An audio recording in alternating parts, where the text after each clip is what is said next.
Bonjour et bienvenue. Alors aujourd'hui, on va utiliser le tarot et l'oracle d'Isawat, donc le naïf tarot et l'oracle d'Isawat. Pour faire un tirage, on va regarder comment cette personne vous voit, quels sont ses sentiments et quelles sont les actions qu'il ou elle a l'intention de mener vis-à-vis de vous. J'utilise potentiellement le pronom il, mais ça n'empêche pas que votre autre soit une femme. Allez, comment cette personne vous voit? Wow. Bon.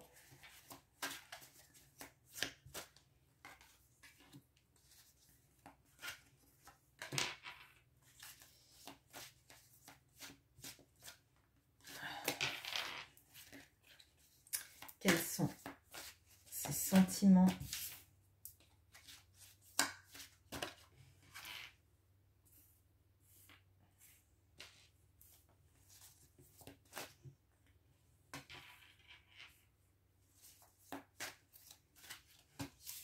Quelles sont les actions? Les cartes tombent bizarrement. Je vous avoue que j'ai un peu l'impression qu'on a quelqu'un en face de vous là qui fait un peu n'importe quoi de sa vie, qui ne sait pas, je vais dire, qui a perdu un peu le nord, hein, qui est déboussolé. Voilà, déboussolé, c'est ce que je ressens. Ouais, ok.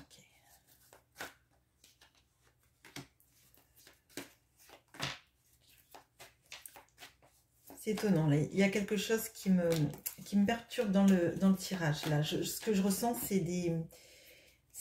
Oui, c'est quelqu'un qui sait plus ce qu'il fait, qui sait plus où il va. Allez, on va regarder ça. Alors, comment cette personne vous voit? On a la tour et le soupirant.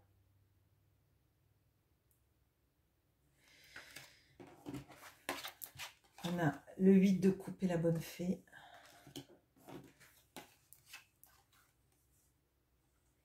Le 6 de denier et l'œuf. Alors, là j'ai eu tout à l'heure, là quand j'ai vu le 8 de coupe, j'ai eu la chanson de Serge Lama qui s'appelle Une île, et notamment que je saurais enfin pourquoi je t'ai quitté, moi qui n'aime que toi.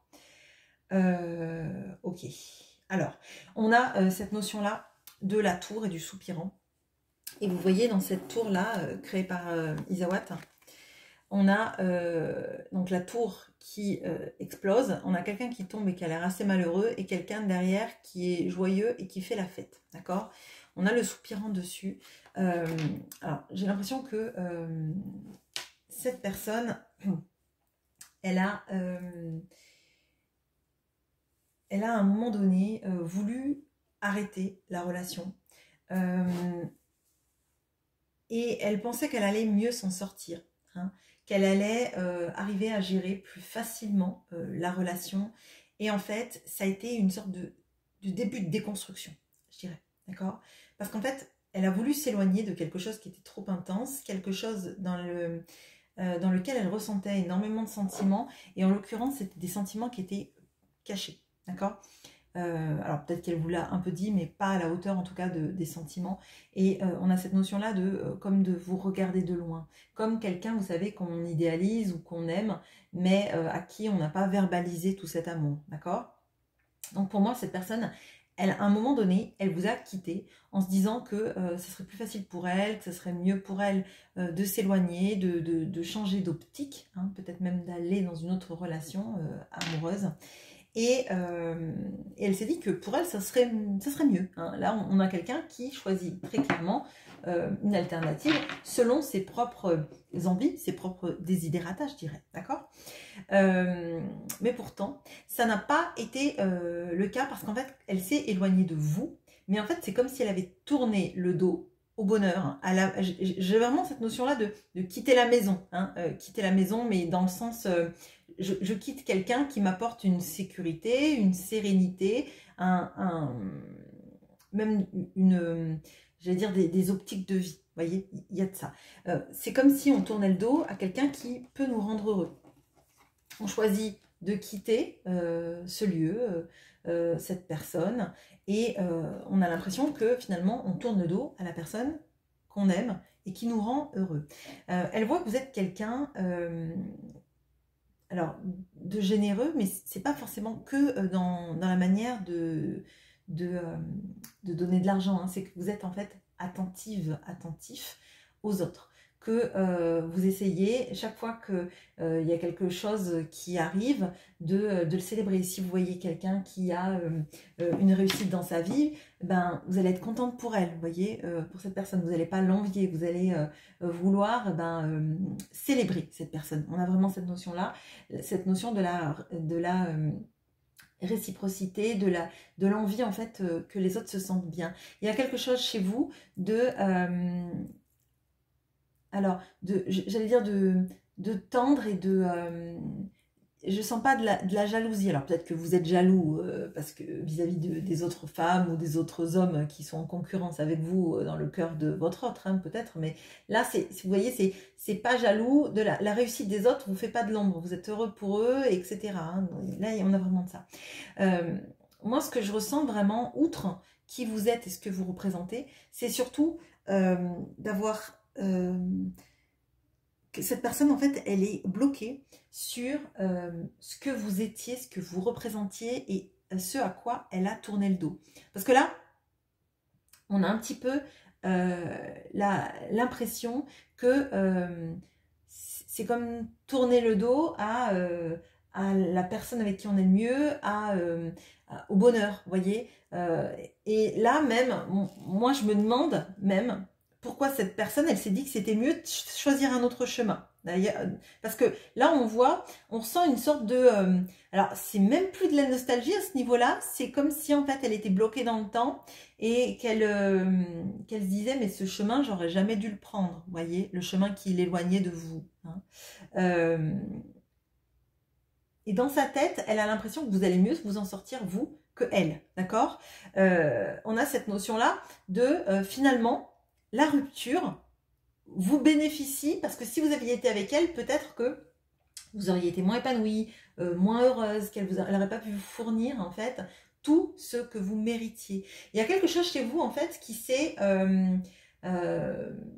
développé. Vous avez su, je dirais, changer, évoluer, briser peut-être même des plafonds de verre, vous voyez. On a cette notion-là.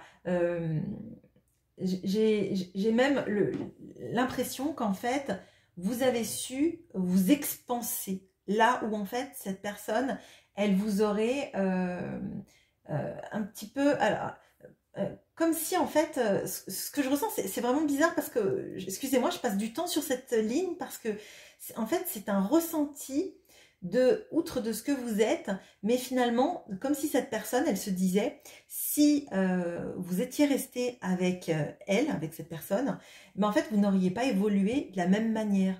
Il y aurait plein de choses à côté desquelles vous seriez passé, vous voyez. Bon, les sentiments. On a le 3 de coupe et le reset.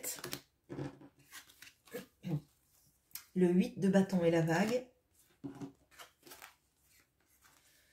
Le 7 d'épée et le muret. Ok, bon. Alors,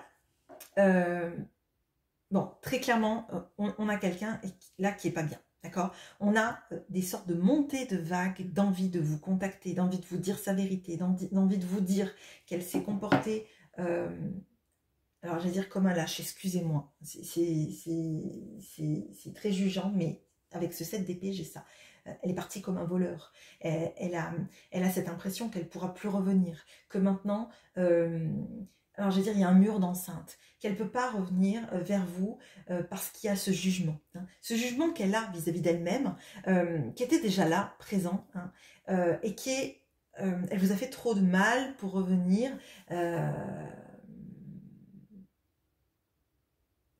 il y a une expression, alors je ne me rappelle plus de qui elle est, une citation, pardon, c'est il m'a fait trop de bien pour en dire du mal, il m'a fait trop de mal pour en dire du bien. Vous voyez, il y a ça. Et j'ai l'impression que cette personne, elle se dit, je lui ai fait trop de mal, je suis partie comme un voleur, et maintenant, il faut que moi, j'en assume les conséquences, que j'en paye le prix, parce que je ne peux pas revenir à zéro. Le mal que j'ai fait, la sensation finalement d'avoir opté pour un autre choix de vie, un autre chemin, peut-être même une autre situation hein, de couple, fait que je ne peux plus revenir en arrière. On ne peut pas rebooter la matrice, on ne peut pas revenir en arrière, on ne peut pas changer ce qui a été. C'est pas le jour de la marmotte, on ne peut pas refaire la même journée et effacer ses choix. Hein. Et cette personne, elle est bloquée sur ça. Elle est complètement bloquée sur ça. On a, vous voyez, la vague et le 8 de bâton, on a cette notion-là comme si elle était percutée par cette envie de vous parler, de communiquer, par des synchronicités qui viennent mais presque la harceler, hein, et qui la confrontent très clairement au mal qu'elle a fait, d'accord? Parce que là, on a quelqu'un qui est très conscient d'être parti sans un mot, sans explication, sans vous donner les moyens de la rattraper en fait. Vous voyez, c'est tout va bien, puis d'un coup ça se déconstruit, on ne sait pas d'où ça vient, on ne sait pas d'où ça sort. L'autre est persuadé que vous serez mieux sans elle, que ça sera plus facile pour elle de choisir un autre chemin, et vous donne pas de réponse. Donc elle vous laisse face à des incompréhensions, elle vous laisse face à de la circonspection. On a vraiment ça. Et pas d'explication, rien auquel se raccrocher. Et elle se rend compte que cette attitude-là, elle en a très honte. Là, je sens, mais la honte, vous voyez, la honte qui empêche de revenir, la honte qui oppresse le cœur. Et de se dire, mais en fait, j'ai fait tellement d'erreurs, je lui ai fait tellement de mal. Et maintenant, elle est sans doute mieux. Et de toute façon, j'aurais pas pu lui offrir la vie qu'elle mérite. Et c'est même pas financier. C'est vraiment plutôt dans l'équilibre émotionnel, dans l'accomplissement de certaines choses. Ça peut même être vis-à-vis du fait d'avoir des enfants ensemble. Vous voyez, de ce genre de choses. Comme si, en fait, si vous étiez restés ensemble, vous auriez fini très malheureux, très malheureuse. Et ça, elle en sort pas. C'est dans la ligne des sentiments. Et c'est quelque chose qui est très percutant. Et qui vient la percuter, et je le sens, enfin, c'est extrêmement fort. Et je vous dis, cette personne, elle est déboussolée parce qu'en fait, elle se rend compte qu'elle a fait des mauvais choix, qu'elle a cru que certains choix étaient mieux pour vous, pour elle, etc. Je pense beaucoup pour elle, hein, très clairement, parce que c'est maintenant. Hein, c'est à la fin des foires qu'on compte les bouses, et j'ai l'impression qu'elle se dit maintenant, en fait, vous auriez été malheureuse, il y aurait quelque chose qui se serait jamais développé en vous si vous étiez resté avec elle. Bon, ok. Peut-être que c'est un prétexte, mais je ne le sens pas comme un prétexte. Je sens vraiment là de la culpabilisation, de la culpabilité. Bon, qu'est-ce qu'elle compte faire? On a la lune et la peur. Ok, super. Ah, le 4 de bâton et l'univers. L'as d'épée et le poulain. Bon, alors, je vais étayer après. Bon, qu'est-ce qu'elle compte faire? Bon. Qu'est-ce qu'elle compte faire? Déjà, c'est essayer d'arriver à surmonter sa peur, parce que là, elle est paniquée, cette personne. Elle a plein d'illusions, elle a plein de fausses croyances, elle a plein de... oui, des illusions. On voit de toute façon qu'elle a des illusions sans arrêt. Je pense qu'on a quelqu'un qui a peur de ce qu'elle ressent, de ce qu'elle vibre, de ce que vous représentez. Et je pense que ça, c'est pas nouveau. Hein. C'est pas nouveau, ça date depuis longtemps. Il y a quelque chose qui est intense entre vous, et qu'elle a fui, hein, très clairement. Bon. Donc, qu'est-ce qu'elle a l'intention de faire? J'aime pas trop que la première carte soit la peur et la lune, parce que il y a quelque chose quand même de devoir aller peut-être racler le fond des peurs, hein, aller voir vraiment ce qui nous fait peur à l'intérieur. Alors, c'est bien.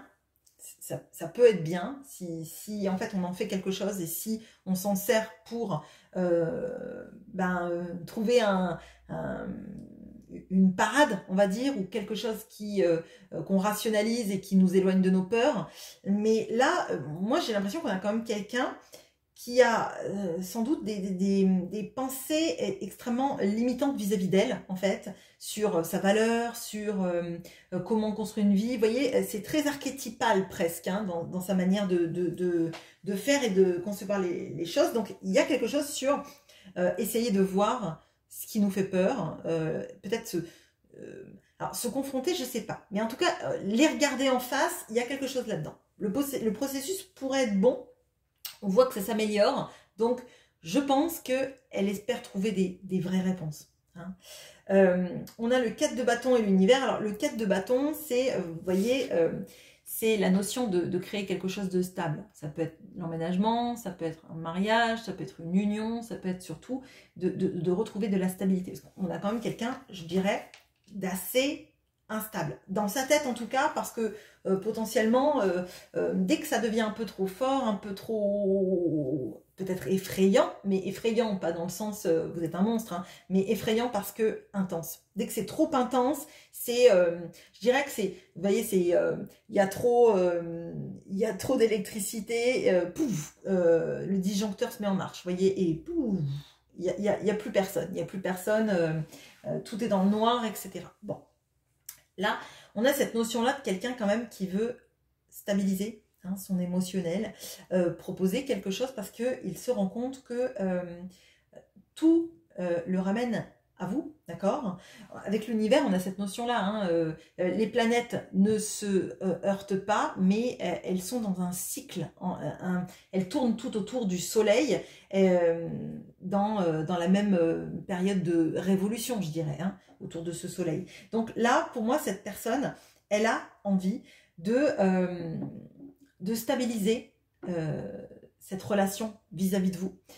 Parce qu'elle sait que de toute façon, elle est ramenée sans arrêt. Et je pense que les synchronicités et les vagues n'y sont pas pour rien. Si vous voulez, comme vous revenez tout le temps sur le tapis, je dirais, bon, ben, forcément, elle n'arrive pas en fait à vous oublier. Elle n'arrive pas à passer à autre chose. Elle est ramenée toujours à ses manquements, hein, je dirais, mais ses manquements, c'est elle qui se le dit. Hein, c'est pas forcément vous qui lui dites ça. Mais là, on a vraiment cette notion-là de se dire, ben, il va falloir peut-être que je propose quelque chose, que je me stabilise dans mes émotions, que je sois... On aurait pu avoir, vous voyez, le roi de coupe, hein, qui aurait vraiment proposé de... je l'aime et c'est correct, quoi. Enfin, c'est OK. Donc là, c'est plutôt positif. On a le poulain et l'as d'épée. On a cette notion-là d'arriver à y voir plus clair, d'accord, à aussi possiblement dire les choses et d'arrêter peut-être d'être un peu, alors j'allais dire immature quand il s'agit de dire les choses. Je suis navrée de dire ça, mais c'est ce que je ressens. Cette personne, on voit que quand il s'agit de parler, de donner des explications sur son comportement, c'est quelqu'un qui est fuyant, d'accord ? Là, très clairement, si vous me dites que c'est pas ça, c'est que le tirage ne vous concernait pas. Mais on a quelqu'un qui n'est pas arrivé à verbaliser quels sont exactement les motifs, quels sont exactement ce qu'on ressent, pourquoi on le ressent, etc. Mais là, je parle même pas de le dire du prisme des sentiments. Je dis vraiment d'analyser pourquoi on réagit comme ça, pourquoi est-ce qu'on choisit du silence, pourquoi est-ce qu'on choisit d'être parti, pourquoi est-ce qu'on a cru que ce serait mieux si vous étiez séparés, pourquoi est-ce que quand on se sent très bien avec quelqu'un, quand c'est trop intense, on choisit de partir plutôt que de se dire on va le vivre à fond. Hein. Là, c'est intéressant. Elle veut arrêter d'être immature à ce niveau-là, dans la manière de communiquer, de vous parler, aussi d'y voir plus clair dans sa vie. Pourquoi est-ce qu'elle choisit un comportement comme ça plutôt qu'un autre? Alors maintenant, je veux regarder est-ce qu'elle va arriver à vous prouver son amour autrement qu'avec des mots et à recoller les morceaux. Est-ce qu'elle va... On a la tempérance, donc déjà on a des mots, effectivement, on a de l'équilibre dans les mots, avec plus de douceur, on a les sucres d'orge, et on a l'harmonie. Bon, elle tend à l'harmonie, donc pour moi, on a quelqu'un qui revient au contact, d'accord, qui dit beaucoup plus les choses. Là, j'ai pas forcément quelqu'un qui revient pour engager une vie commune tout de suite, mais on a quelqu'un qui a envie de faire des efforts sur la manière dont le courant passe entre vous en termes de dialogue. Hein, avec la tempérance et l'harmonie, on a vraiment ça. On a vraiment, en plus on a le yin et le yang, donc on a vraiment cette notion-là de complémentarité, d'harmonie, d'arriver à s'équilibrer, d'accord? Donc là, en termes de dialogue, elle veut s'équilibrer. Bon, est-ce que cette personne va faire des efforts dans un vrai engagement qui se montre, qui se dit, qui se sait vis-à-vis de vous. Attendez, j'ai une carte. J'ai pas de... Alors, est-ce qu'on a un engagement? Oui, on a l'empereur. Donc, il y a un engagement. Ok. Oui, alors on a un retour. Hein.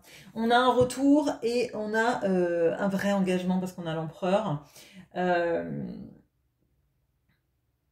Alors, je vois que l'empereur, il est en train de regarder dans son rétroviseur.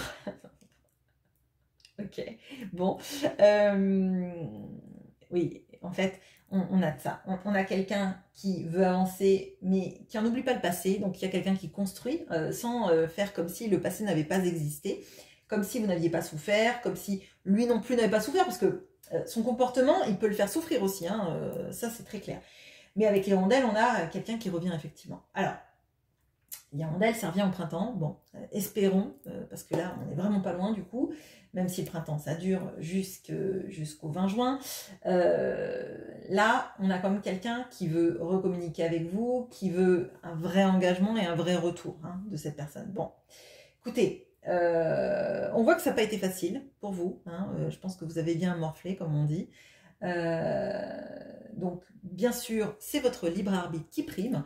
Moi, je vous attends en commentaire avec grand plaisir de parler de vos situations, de ce que vous avez pensé aussi du tirage. Et puis, voilà. Merci à vous et bonne journée. Au revoir.